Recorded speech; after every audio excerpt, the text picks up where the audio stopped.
tayong lahat. Ngayon pong December 24, wala ko tayong lahat.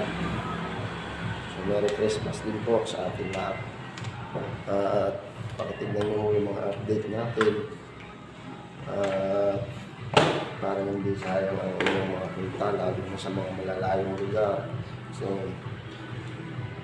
wala ko tayo ibang gagawin. So, pakiusap lang po sa mga gustong magpagamot. So, hindi ko natin pinipilit o inaano na yung bang katwirang katotohanan lang po ang gawin natin sa sarili natin kung gusto natin na tayo ay gumaling. So, lapit po muna tayo sa taas. So, lalo na sa mga tao na nawawalan ng pag-asa, tumawag po kayo sa taas. Yun ang isang magiging dahilan. Sa kanya nyo tanungin kung saan kayo nararapat, kung saan niya binaba ang inyong mga kagalingan. Bago kayo pumunta, kung saan man kayo gustong pumunta, paalala lang po na magdasal kayo, tumawag kayo sa taas. Hilingin nyo kung saan kayo nararapat o kung nasaan ang kagalingan, kung saan niya binaba. Ituturo ng Panginoon kung saan tayo gagaling, kung saan niya ibinaba ang kagalingan natin. Kasi po, maraming nanggagamot, maraming albularyo, pwedeng sa doktor o sa mga kung sino man na nagpapagaling ng sakit.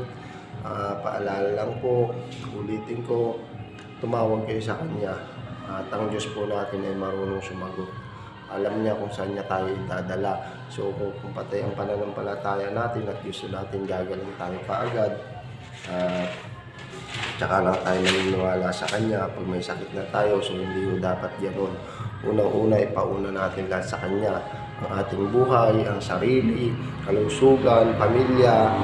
So ayan, para kung may halimbawa, may sakit man tayo, ay alam natin na may lalapitan tayo agad. Alam natin na may Diyos na tutulong sa atin. Hindi tayo mahihirapan na maghanap ng kagalingan. So, sa mga naghahanap po ng kagalingan, yan po ang isa sa maganda na gawin natin. Unahin natin tanongin ang nasa taas. Darating at darating ang sagot mo sa atin sa tamang oras at araw. Bibigyan niya tayo ng tamang tao na magpapagaling sa atin. Wala akong mawawala. Kung inyong susubukan, wala akong sapilitan ng